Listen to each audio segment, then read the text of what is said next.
Hola, ¿qué tal? El día de hoy vamos a hablar sobre señales analógicas y señales digitales, ¿no? Para empezar, ¿qué es una señal analógica, no? Bueno, una señal analógica se le dice a aquella señal que sus valores son continuos, ¿no? O sea, ¿eso qué quiere decir? Que sus valores suelen variar a medida que transcurren con el tiempo, ¿no? Eh, También tenemos lo que son señales digitales. Y esta se diferencia porque sus valores suelen ser discretos. Particularmente suelen ser dos, ¿no? En este caso el cero y el uno, ¿no? La señal analógica forma de una corriente, una tensión o una carga eléctrica. Mientras que una señal digital tiene dos niveles bien diferenciados, ¿no? El cero y el uno. La ventaja de una señal analógica es que se aprovecha mejor la relación señal-ruido del dispositivo. Mientras que una ventaja de la señal digital es que puede ser procesada y transmitida de forma eficiente, ¿no? O sea, nos referimos al almacenamiento. Bueno, acá podemos ver el diagrama de cómo sería la corriente de la señal analógica, ¿no? Como podemos ver, sus valores suelen ser continuos, ¿no? Por eso es que sus ondas son sinusoidales. En este caso vemos que su corriente es alterna, mientras que en este caso, en la señal digital, la corriente es continua, ¿no? Ya que sus valores son binarios, ¿no? Van de cero a uno. Y estos tipos de ondas, ¿cómo se llaman? Ondas cuadradas. Luego, si hablamos de la susceptibilidad al ruido, la señal analógica es muy alta, muy susceptible al ruido. Mientras que una señal digital, su susceptibilidad es baja, casi ni tiene. Ejemplos de señales digitales tenemos el tiempo, la presión, la distancia y el sonido.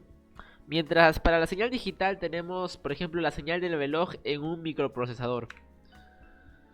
Bueno, ahora hablemos de un sistema eléctrico analógico, ¿no? Por ejemplo, si queremos hablar de esto, un ejemplo sería el sistema de altavoz. Por ejemplo, por ejemplo, en un altavoz, ¿cómo funciona? Primero, las ondas sonoras son captadas por un micrófono, ¿no? Y acá ingresan las ondas. Estas ondas se convierten en una pequeña variación analógica de tensión. Una vez que se convierten en esa señal de audio, entran al amplificador lineal. Luego salen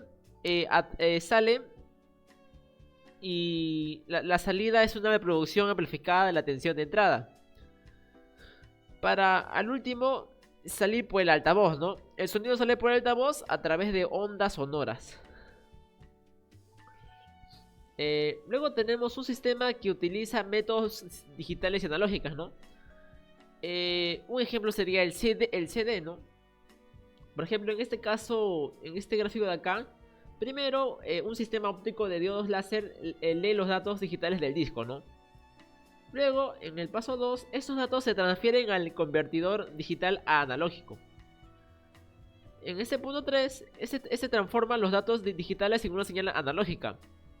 En el 4, la señal se amplifica, ¿no? Se aumenta, digamos. Y quinto, se manda al altavoz. Como puedes ver acá, hay un convertidor que pasó de señal digital a señal analógica. ¿Y esto cómo se llama? DAC, ¿no? Digital to Analog. Y también existe al inverso, ¿no? ADC, que significa Analog to Digital. Continuamos. Bueno, ahora hablemos de los dígitos binarios, los niveles lógicos y formas de ondas digitales, ¿no? Cuando hablamos de electrónica digital, hay dos estados de tensión, ¿no? El alto y el bajo. Alto, que significa high, y bajo, low. El sistema de numeración de dos estados se denomina sistema binario, ¿no?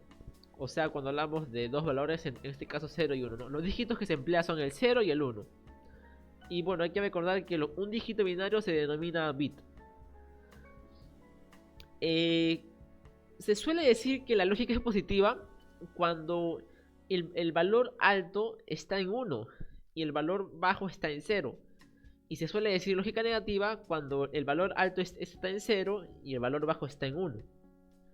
Ahora hablemos de los niveles lógicos, ¿no? ¿Qué son los niveles lógicos? Bueno, son las tensiones empleadas para representar un 1 y un 0, ¿no? Por ejemplo, para representar un valor alto, pueden existir límites, ¿no? Por ejemplo, en este caso, existe un límite mínimo para el valor alto, ¿no? Porque sería BH, ¿no? BH min. Y para el valor máximo sería BH max, ¿no? BH max sería el valor máximo de detención para el nivel alto y BH min sería el valor mínimo de detención para el nivel alto. Y si nos referimos a lo más bajo, que sería ¿no? el low, también podemos poner límites, ¿no? BL max y BL min. En el caso de BL max es el valor máximo de tensión para el nivel bajo y BL min es el valor mínimo de tensión para el nivel bajo, ¿no? ¿Y qué pasa si es que tengo un valor pero no se encuentran ambos ni en el intervalo alto ni en el intervalo bajo? Bueno, ese valor se suele decir que son valores inaceptables, ¿no? No son aceptables para un funcionamiento correcto. Bueno, ya para ir terminando, hablemos de los circuitos integrados, ¿no? Que son muy importantes, ¿no? ¿Qué es un circuito integrado? Bueno, es una combinación de elementos de un circuito, ¿no? Por ejemplo, una resistencia, un condensador. Y están miniaturizados y que forman parte de un mismo chip o soporte, ¿no? O sea, cuando hablamos de circuitos integrados, hablamos de chips, en otras palabras.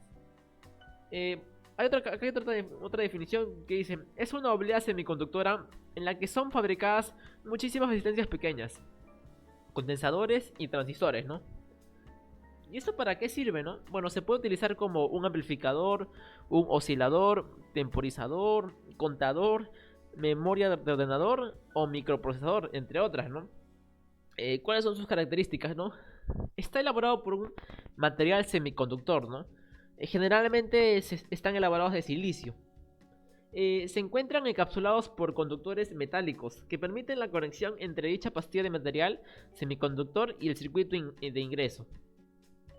Los circuitos integrados se suelen clasificar. Por ejemplo, pueden clasificarse según su aplicación, ¿no? Lineal o digital. Pueden clasificarse, depende de su fabricación, ¿no? Monolíticos, híbridos de capa fina o híbridos de capa gruesa. Y por último, en mi opinión, la clasificación más importante sería que depende de su número de componentes, ¿no? En este caso tenemos el SSI, Small Scale Integration, el MSI, Medium Scale Integration, el Large Scale Integration, el Very Large Scale Integration, el Ultra Large Scale Integration y el Giga Large Scale Integration. Bueno, un dato curioso es que Jack Sklar Kilby, a finales de la década de los años 50, desarrolló el primer prototipo para la compañía Texas Instruments. Acá lo vemos en pantalla. Y bueno, ya para finalizar el video, acá te voy a dejar un pequeño cuestionario. Preguntas simples, ¿no? ¿En qué tipo de señal las ondas son sinusoidales? La señal digital o la señal analógica. Luego tenemos, supongamos que tenemos un circuito, ¿no? Y sus valores para el nivel alto pueden variar en el intervalo de 2.5 a 2.9. Y los del nivel bajo pueden variar entre 1.5 a 0. ¿En qué nivel se encontraría 2? 2.0 creo que ahí debió decir. Alto, bajo, no aceptable. Y la última pregunta es: generalmente, ¿de qué material semiconductor los circuitos integrados están hechos? Y tenemos, ¿no? El azufre, el cadmio, el selenio o el silicio, ¿no? Manda tus propuestas por los comentarios. Espero te haya gustado este video. Adiós.